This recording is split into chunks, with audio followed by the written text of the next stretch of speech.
I'm a teacher by profession. So I taught for 8 years, 3 years in an Indigenous community, 1,000 Aboriginals, and then 4 years I was a principal.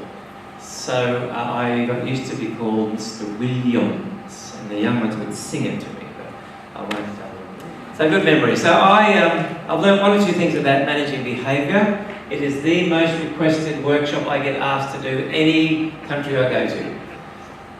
And when we run our programs with our children, we spend so much time trying to manage behaviour, trying to keep them focused, stay with us, multiple intelligences, active learning, visual learning, kinesthetic learning, auditory learning, all these principles about good listening, good learning, whatever, we build them in. But do we actually stop to create a space for our children, our young people, to hear the voice of God, to have an encounter with Jesus?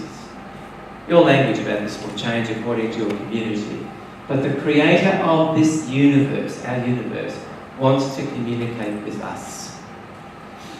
And we need to become spacemen and spacewomen and space parents, creating spaces in the busyness of the day, no screens, stopping the frenetic activity, to stop and listen for the voice of Jesus, whatever that may be.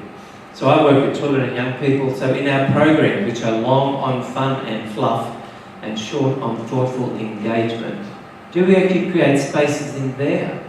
What about within our bayits? We may read the Bible after dinner with our kids, or a bedtime story, but do we create the space for them? I wonder if God wants to speak to you today. Here's a piece of paper.